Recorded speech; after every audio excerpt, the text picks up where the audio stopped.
Hello guys, my name is Kenton Park, and this video is a part of a larger series where we're going through the book of Proverbs. Today we're in chapter 4, and as I was preparing this video, I noticed a specific way in which chapter 4 of Proverbs relates to the first 3 chapters and fits into the entire book as a whole. The first 4 chapters of Proverbs kind of serve as a grand exposition to the entire book, kind of like in a movie, the grand opening scene that sets the stage of the entire rest of the movie. Chapter 4 wraps up that opening scene and prepares the stage for the rest of the book that's about ready to unfold.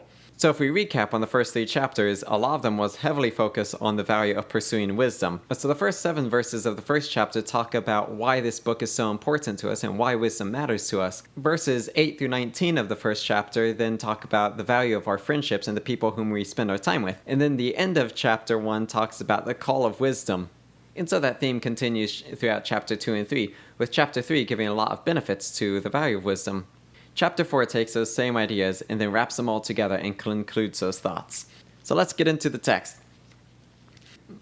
Hear, my sons, the instruction of a father, and give attention that you may gain understanding.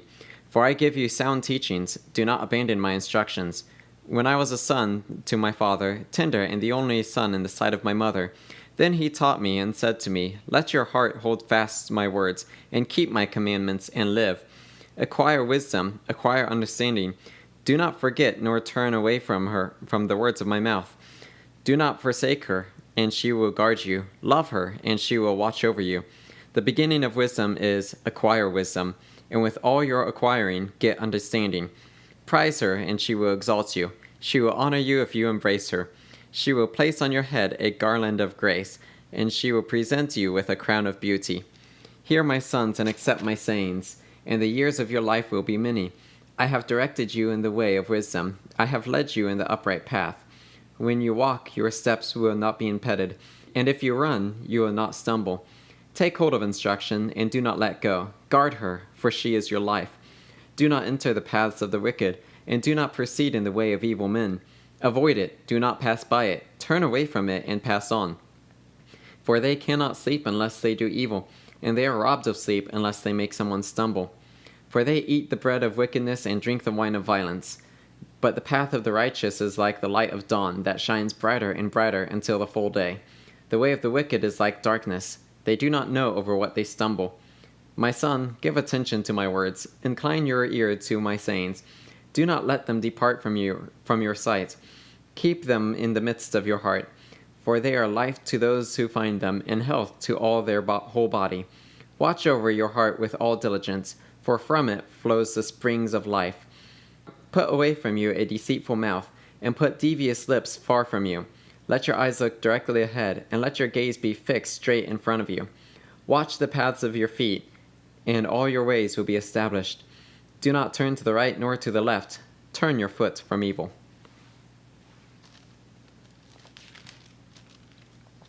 Alright, so again, the whole concept of this passage is the pursuit of wisdom and the value of it. It starts out with a plea of a father begging his son to pursue wisdom and to acquire these understandings. Starting in verse 6 is kind of a list of reasons why wisdom is good. Do not forsake her, and she will guard you. These protections of wisdom. Love her, and she will watch over you. And verse 10 talks about long life coming with it.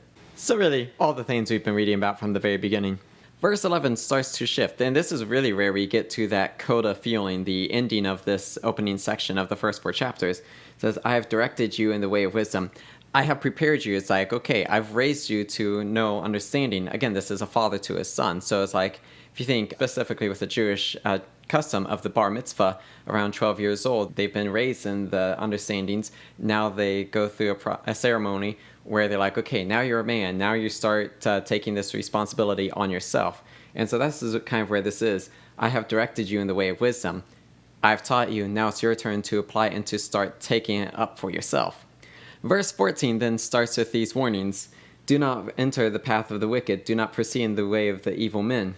Kind of these warnings of associating with people who are devious. And this is where we're tying back to, again, that chapter 1, the warnings of our social crowd. And it talks about how vain of a life these wicked people live. It even talks about how they're unable to sleep at night unless they're doing evil. So it's like they're having to harden their hearts continuously in order to get just simple rest. Verses 18 and 19 give a contrast between the righteous and wicked, comparing the righteous to the light of dawn, which gets brighter and brighter until full day. This concept is talked about in Jeff Olson's book, The Slight Edge. In this book, he talks about the small life decisions that we make on a day-to-day basis, which over time add up to massive successes or massive failures. Now, I'm a musician. There are times where I practice at least an hour for several days in a row, and after about a week, I can notice some great improvement. After about a month, I'm better than I thought I was beforehand. However, there are also times where I go several days without even touching my instrument, and after I pick it up for the first time in several days, I immediately notice what the neglect has done to my skills on it. The last few verses are then some application of wisdom. It's one thing to just know a bunch of stuff or to have a whole lot of insight and understanding on how things work, but how do we apply it to what we do? Verse 23 says, "Watch over your heart with all diligence, for from it flows the springs of life." The concept of watching over your heart and questioning why you're doing what you're doing can be great insight for a person in moving forward with their life. Then verse 24, "Put away from you a deceitful mouth, and put devious lips far from you." This is something that I think is actually quite profound, especially to a society like ours that is very independent, self-sufficient, and sometimes even narcissistic. It can specifically be seen in debates and politics where people are just very slanderous and tear other people down. But it can also take many other forms, such as the competitive nature of the theater and music industry. These fields can be very competitive, cruel, and dog-eat-dog at times. I've seen people tear down each other until some people with some very promising futures ended up walking away entirely, neglecting all their hopes and aspirations just because they felt unqualified by all the gossip going on about them, perpetuated by somebody wanting to promote their own career. Then these last three verses are about our focus. 25 says, "Let your eyes look directly ahead, and let your gaze be fixed straight in front of you. Watch the paths of your feet, and all your ways will be established. Do not turn to the right nor to the left. Turn your foot from evil." And focus is sometimes described as a kind of like zeroing in. It's kind of like if you think a telescope kind of renews all your peripheral vision because your peripheral vision is looking at all that's around you. But a telescope kind of narrows your vision into a more focused spot.